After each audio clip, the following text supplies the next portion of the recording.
Testing, 1, 2, 3.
Check 1, 2.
Good afternoon, everybody. We're going to try out one more time. Welcome to Environment Committee meeting.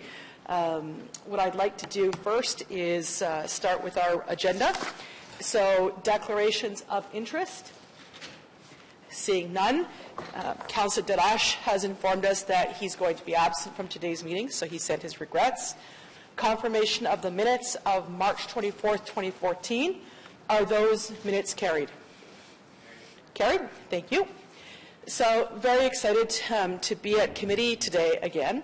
We have several reports that illustrate the excellent work being done by our staff.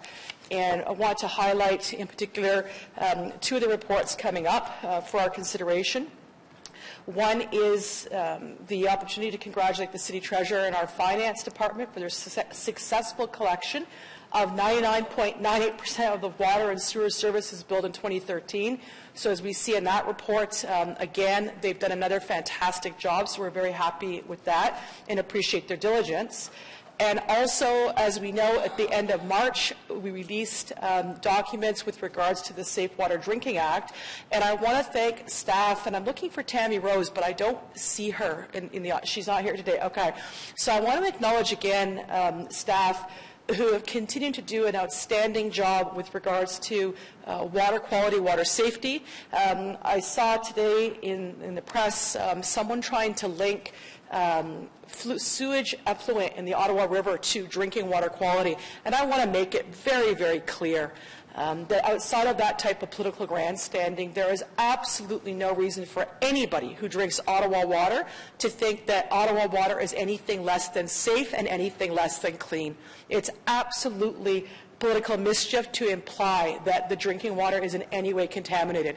So we get perfect marks from the province for a reason, and I'm going to stand by our staff and continue to promote the notion that any kind of fear-mongering among our residents that what they're drinking is not safe is absolutely untrue. So I want to make that point very clearly today, that we have very, very good quality drinking water.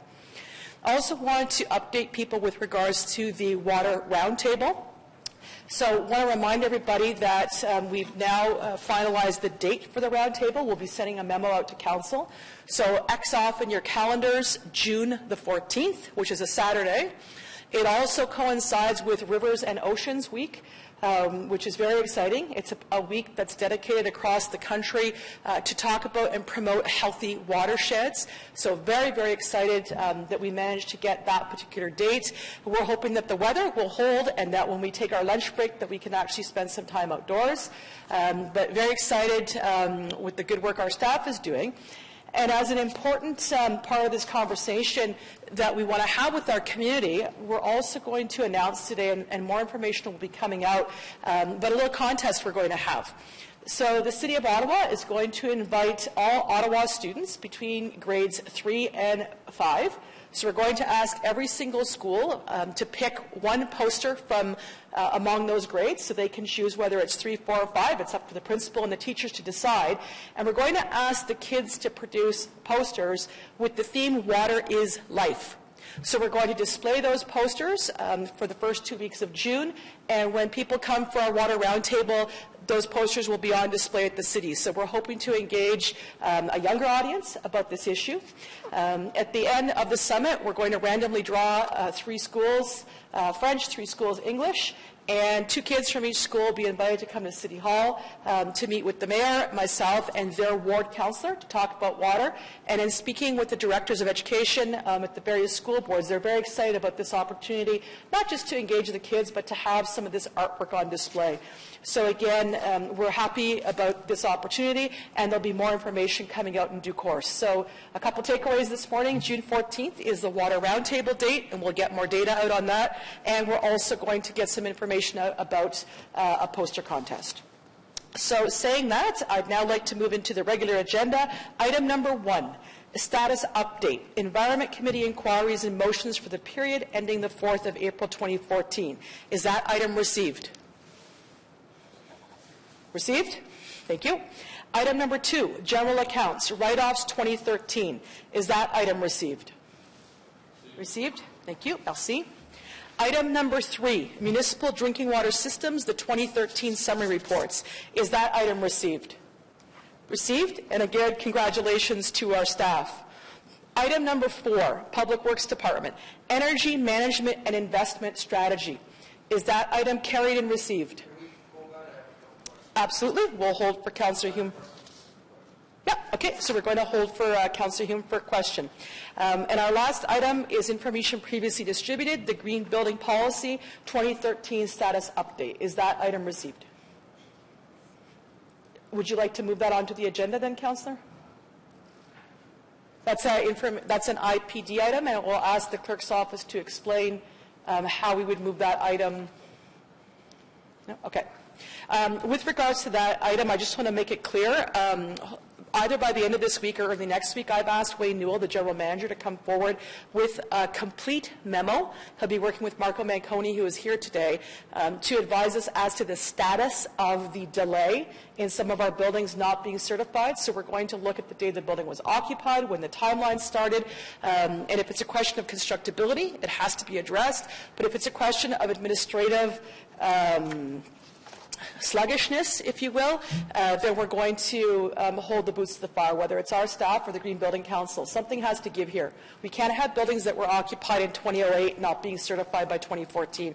So I've spoken with the Deputy City Manager as well about this issue, and Mr. Newell has committed to getting that memo out in writing. So thank you, Mr. Newell, for that. Okay, so everybody is free to go who doesn't have an item at this point, and we'll go back to Energy Management and Investment Strategy. Welcome, Larry O'Keefe. Councillor Hume has a question. And Councillor Hubie, if they can push their buttons, if we can activate the system, please. Yeah, my question is a relatively simple one. We are actually planning on doing this ourselves, yet AMO and its sister company LAS, which is the Association of Municipalities of Ontario, which we deal with, has a program, has been trying to entice a large municipality to participate in their program.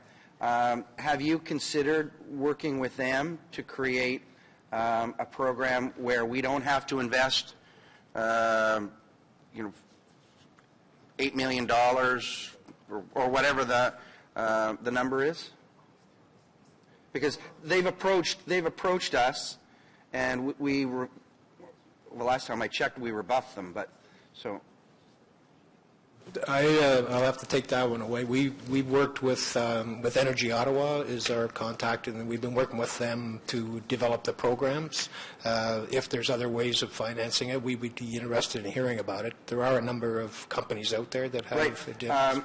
Well, LAS did on behalf of municipalities across Ontario, did a proposal call for this very thing, converting streetlights from incandescent, I guess that's right, to LED. And they have been working with municipalities very successfully across the province. They're looking, they've said clearly they're looking for a big one to partner with. So I guess I'm wondering, and they did approach us about a year ago. I know because I tried to help them. And I'm just wondering, this strategy doesn't anticipate that partnership. That type of partnership. You've not explored it with them? I have not explored it with them at this point. We can listen and see what the financing options are and how the recoveries are done and how they pay for them the work. Okay, that's good, and that's all my questions. It's this is a good idea, Madam Chair. So if committee could just give a direction that, we spend a lot of money with AMO, and this is one of the benefits that we're supposed to accrue to be able to access these programs that they develop for all our benefits. So if we could just direct the general manager to seek out AMO and LAS to understand if their program would be appropriate for us, and if they could report back by IPD, that would be quite satisfying. It may not be appropriate, it may, but I'd just like to make sure that we've explored that opportunity.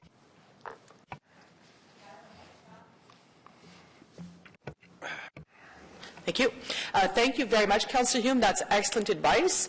So, Mr. O'Keefe, I realize that we'll give you some time to actually get that information back from AMO. Right. But if you can let us know when you've reached out and that process is in the hopper, it's an excellent idea. Thank you. Councillor Hubley. Thank you, Madam Chair. Along the same lines with the LED lighting, I have a question for you on, like, obviously the existing lights that we have out there now, the old style, have some value to them. If it wasn't for LED, we would expect them to last a lot longer. Is there any ability to sell these to other municipalities that maybe don't have the money to go to LED right now, but we could recoup some of this value?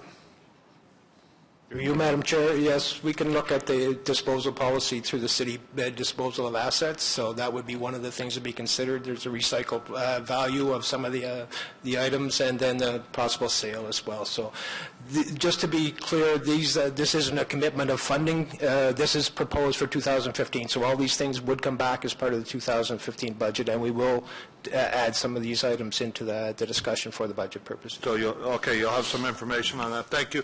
The other question I had was to do with the additional information about the program to date, and there's a reference in there to solar panels, and it says the city has earned approximately $45,000 since 2011. Is that like, obviously that can't be a net cost? What was the cost of implementation for this? Because I see there's a number of projects that we're not going ahead with at this time. The initial, through you, Madam Chair, the initial cost of the installation was about $200,000 for the solar panels. We put them at City Hall, at the Belfast Transit Garage, and also here on youth daycare. That's the $45,000 that we've recouped from Hydro for the feed-in.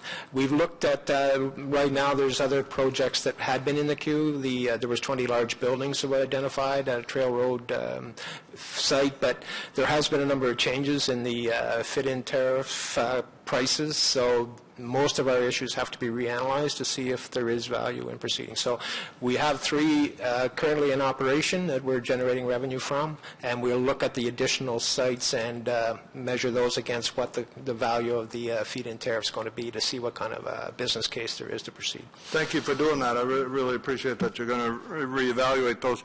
With these ones that are in existence that have produced $45,000 already, is that the amount that's expected, like, over the next 2 years? Are you expecting similar results, that these could be paid off for within 10 years? Through you, Madam Chair, yeah, the intention of the program all along was to finance itself over a period of years. The payback is closer to 10 years than our normal 5 for a lot of our projects, but it was a trial to start with. But that again would be impacted by what you're getting for the rate for your feed, and that would be impacted. Thank you very much. That's it. Thank you very much, Councillor Hubley. Councillor Chernushenko. I guess it would just be, first of all, a question of clarification as a follow-on, just confirming for everyone's sake. It's a 20-year contract on these solar panel systems, so although the 10-year payback is fairly typical for system one of my own home is, but we're into a 20-year contract, so we do have that guarantee. Is that correct? Yeah. You, Madam Chair, that's absolutely correct. It is a 20-year contract with the at the rate that we signed on. At the rate you signed on the original contract. So the original installations went in at the higher rates. Thank you. I had a question that was looking.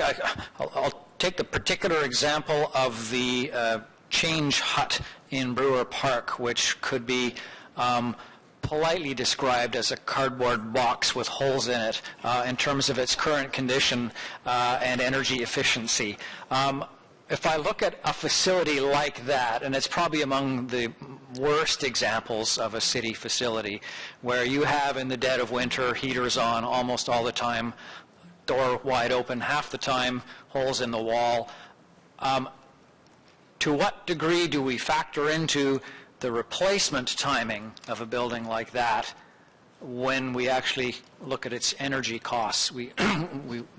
I guess what I'm worried about is we may have silos of someone in parks thinking about, is this building due to be replaced? How long is the list of other buildings to be replaced, and when will we finally get to it? And yet we're paying an electricity bill that could be likely cut by 90% through an upgraded building. Are we looking at that and making judgments about when to replace buildings keeping that kind of operating cost in mind? Through you, Madam Chair, our program is generally a retrofit to existing infrastructure, so we don't get into rebuilds, but it is a very valid point that it should be considered as part of a life cycle decision-making process, that what the operating costs, the savings you would generate if you do an upgrade.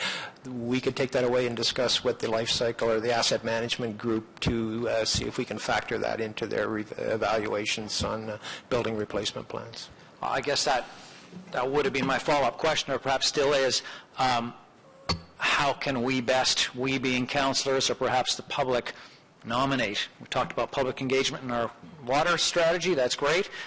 Here's an opportunity when people may identify something like that particular change hut and think, my goodness, what a waste.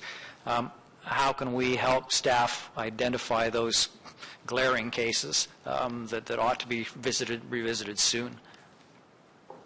Through you, Madam Chair, you can bring it to the attention of Public Works, and we can do the evaluation. We do track energy usage by facility. We could set up monitoring and do an analysis of what the cost is over a period of time. We have that information. We're hoping to expand on our ability to do that type of analysis, where we would in fact be tracking energy usage by building type and comparing it across the city, so we could identify some of the major offenders as far as the energy use goes. Mm-hmm. So by bringing it to your attention, that could trigger a discussion with parks people and influence some of those decisions if we do have standout examples for the wrong reasons of wasteful facilities? That would be correct. You okay. can Thank you very much. Attention. Thank you very much, Councillor. Mr. O'Keefe, I'm wondering, with regards to Councillor Chernyshenko's suggestion, on two fronts. One, can you report back to Council, let's say by the end of May? It doesn't have to be a lengthy update, and it could be a simple email, even if you will, just letting us know that you have met with Mr. Gancier, and so you've followed through with that commitment. And maybe you want to ask your staff to reach out to members of council if there are other councillors who don't have the luxury of being at committee today that may also want in on the opportunity to suggest buildings in their wards that should be looked at, that at least we've got that protocol established. And in terms of workload for your department, at least you have an idea what's coming down the pipes, if it's going to be a lot, not a lot, and it would be a good time, especially leading into the budget discussions that will take place with the new term of council. Is that reasonable? Yes, Madam Chair, we'll take that as advisement. Okay. Okay, well, thank you very much. I see no other questions, and there are no delegations. Really want to thank Mr. O'Keefe and his staff for their excellent report, and I particularly want to thank the Deputy City Manager, Mr. Kanalakis, for his leadership with the department on this. It's one of those situations where we watch energy costs going up.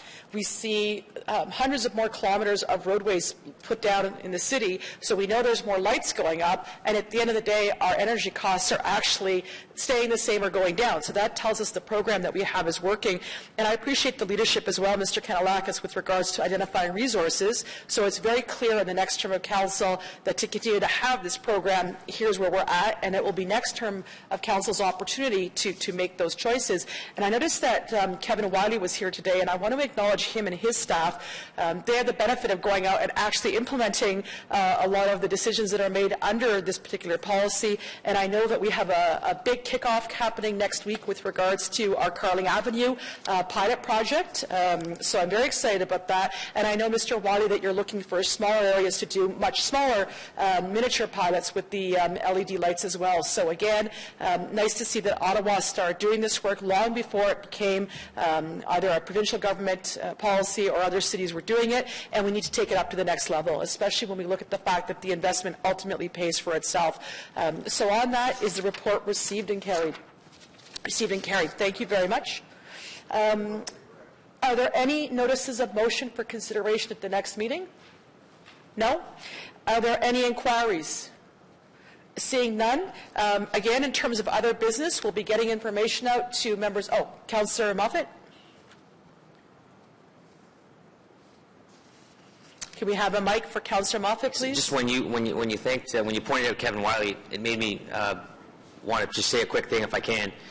Just in the past few weeks, we had some flooding concerns I know throughout the city really, but I know there were some major issues down around Cars toward Kempville, right through the area I represent, and Kevin was really responsive in terms of making sure that all the yards in our area had sandbags and sand for residents to come and pick up, and quite frequently. I know the one in North Gore was very busy. Kevin himself actually spent about an hour helping people fill up sandbags in North Gore. He took his time to come out there, and I just really appreciate that, and I know the residents appreciate that. Luckily, the forecast changed. We didn't have the flooding that we were expecting, but nonetheless, we were prepared, and I just appreciate all the work from his department in that effort. Thank you very much, Councillor Moffat. Councillor Chernushenko wanted to quickly provide a quick Twitter version of a suggestion to staff about something. It was actually a suggestion of a resident, just triggered now with the comment about the flooding control. I was asked whether leftover sand at one location on the Rideau River could actually be made available to the nearest city parks where sand might be needed. It was a suggestion that obviously it's got efficiencies in it. The question, of course, would be whether the sand was appropriate and clean. So I guess as a takeaway question, could we look at whether sand that's in one location along the river that's no longer needed, we could save some money by taking it to the nearest park if that sand is considered clean and appropriate Thank you, for Councillor. that use. We'll ask staff to look into that issue. It's not a formal agenda item, but you've got a lot of our staff here today who've heard the question. If it's appropriate to do so, appreciate the reusing and recycling, if you will, and staff can get back to the councillor in question on that.